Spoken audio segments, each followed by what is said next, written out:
Igual no. Señor Abascal, ahora viene ese momento paradigmático en el que yo le pregunto al señor Abascal y el señor Abascal no está. Pero bueno, el señor Abascal ha hablado de amenazas migratorias africanas, se ha metido con el Islam, se ha burlado del Ramadán. Solamente les voy a decir algo, señorías de Vox, concretamente por lo que sea el señor Abascal. Algunos de ustedes se parecen más a Abderramán II que a Blas Piñar, ¿eh? Vale, entonces empezamos. Señorías, el mundo es como es y no como nos gustaría que fuera, y con el debido respeto y sin ánimo de ofender a nadie. Creo que forma parte de nuestra responsabilidad como representantes públicos de izquierdas, como la izquierda, repito, sin ofender a nadie, sin querer ofender a nadie, ir más allá de nuestros dogmas, de nuestras frases maravillosas, de nuestras pancartas, por muy loables y por muy verdad que sean, porque el mundo no es como dicen esas frases, esos dogmas, esas pancartas. Nos encantaría que fuera, pero de momento no lo es. ¿Queremos transformar el mundo? Sí, queremos transformar el mundo. ¿Pero el mundo es como es? Sí, es como es. Yo, por ejemplo, soy profundamente antifascista y soy profundamente antimilitarista. Profundamente. Esas son mis convicciones. Pero también creo profundamente que por encima de esas convicciones, debe haber una máxima, que es hacernos cargo del mundo tal y como es, hacernos cargo de la realidad tal y como es. Porque si no, la experiencia, la historia nos dice que se hace cargo otra gente y sabemos siempre quién es esa gente. Y sabemos siempre con qué intenciones se hace cargo esa gente de la realidad. Eso significa, señorías, para mí, interpelar al que lleva la pancarta del no a la guerra. Porque sí, señorías, por supuesto, aquí y ahora, siempre no a la guerra. Señorías, siempre, jamás un arma ha solucionado nada. Jamás, no existen las guerras preventivas. Las tropas de paz son mentira. Las guerras siempre traen embrutecimiento y pobreza para los más pobres y privilegios y riqueza para los más ricos. Bien, sí. Pero también creo, como representante de izquierdas que somos, que hay que interpelar al que lo ve desde la tele o desde su móvil hoy en día y dice, bueno, vale, pero yo tengo miedo. Bueno, vale, pero ¿y qué hacemos? Creo que forma parte de nuestra responsabilidad interpelar a los dos.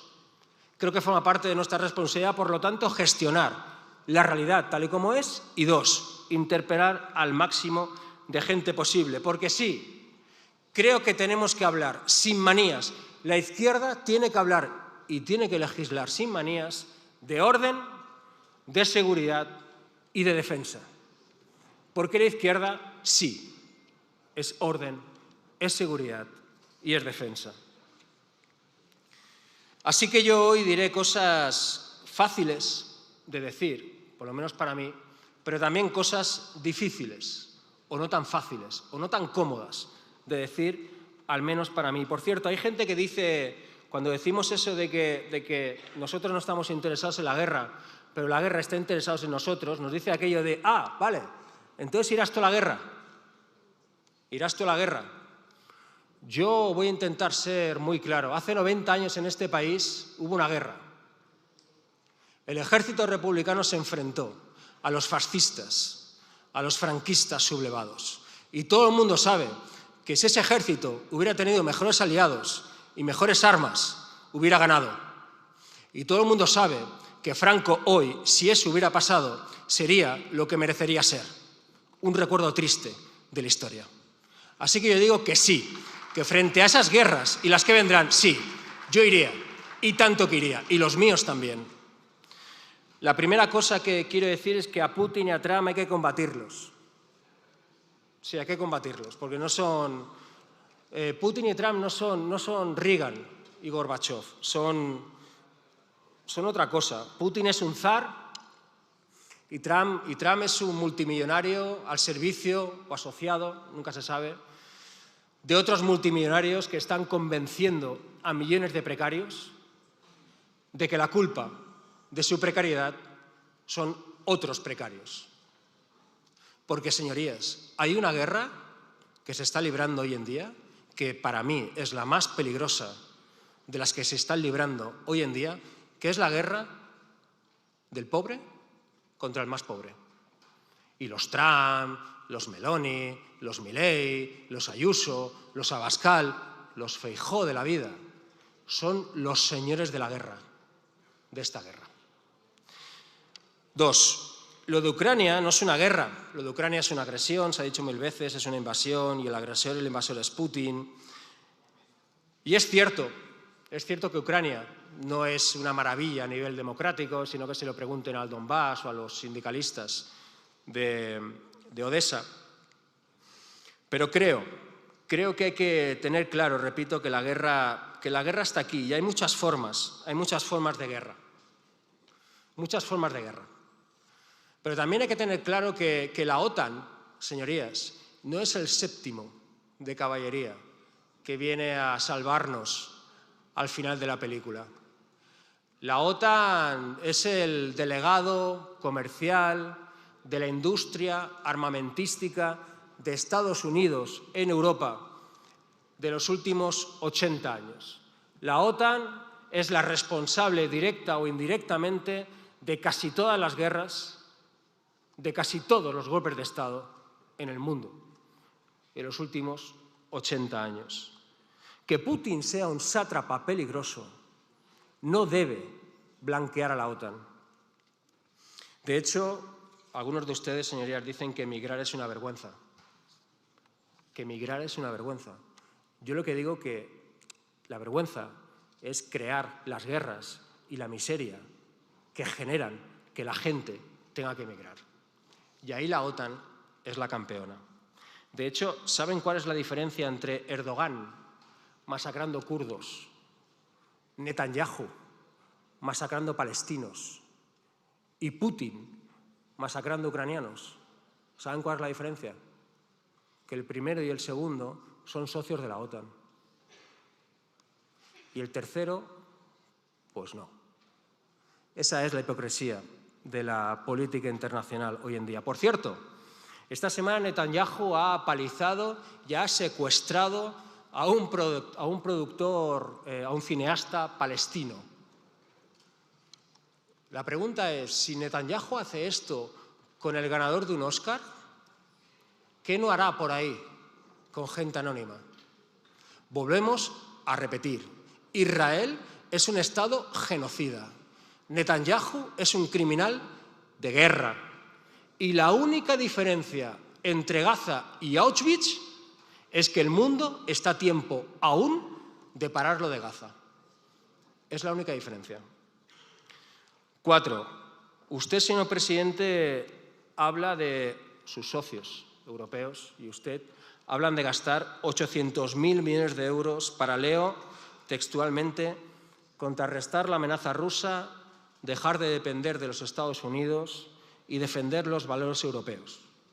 Es así, ¿no? Entiendo que los valores europeos son los que financian a Israel en su genocidio para con Palestina. Pero, en fin, 800.000 millones de euros en armamento. La pregunta es, ¿y por qué no 300.000? ¿O 500.000? ¿O 900.000? Es decir, ¿cuál es el criterio? ¿Por qué 800.000? El PIB. Alemania, Francia, Italia, como saben, ya tienen más PIB que Rusia.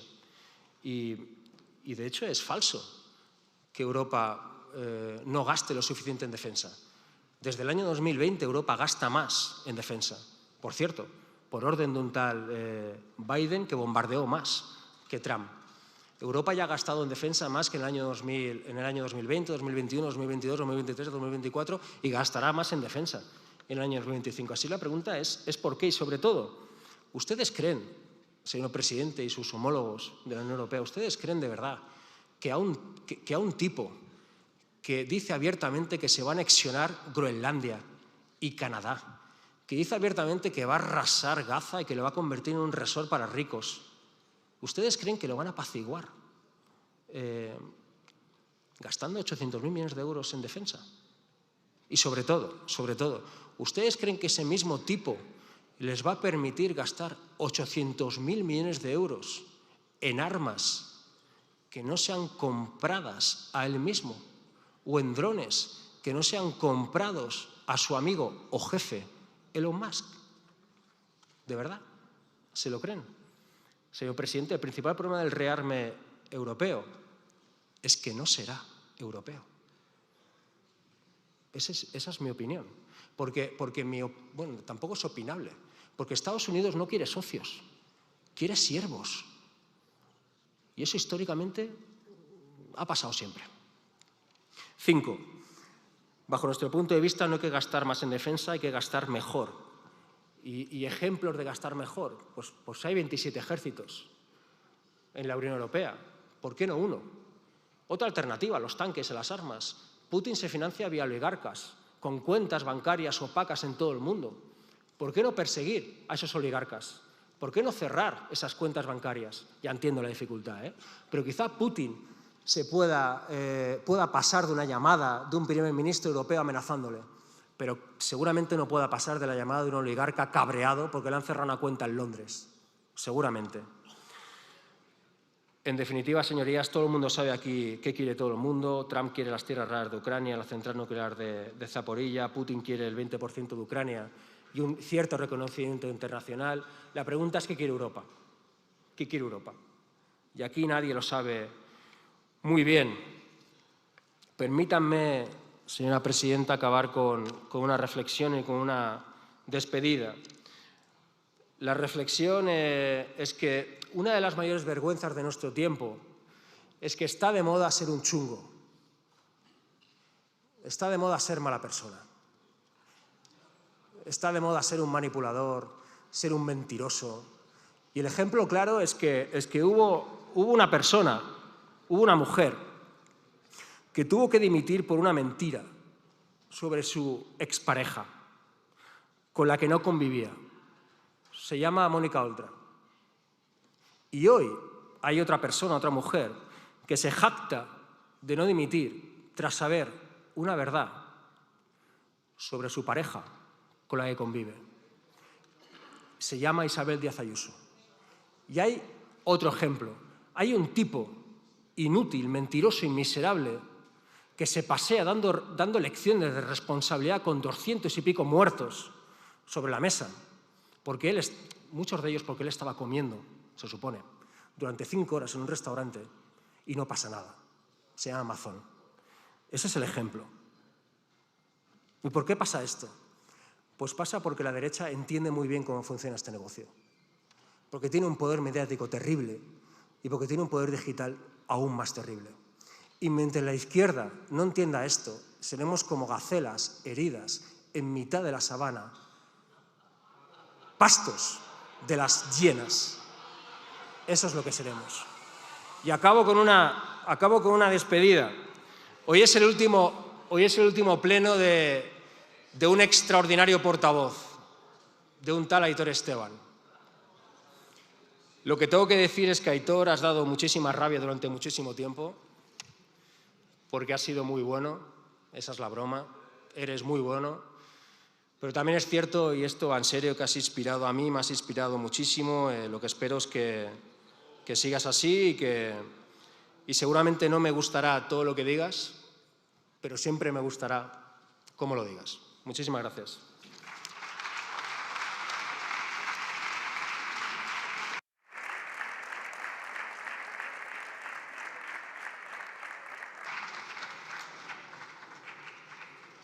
Muchas gracias, señor Rufián. Por el Grupo Parlamentario Junts per Catalunya tiene la palabra la señora Nogueras y Camero por un tiempo de 15 minutos.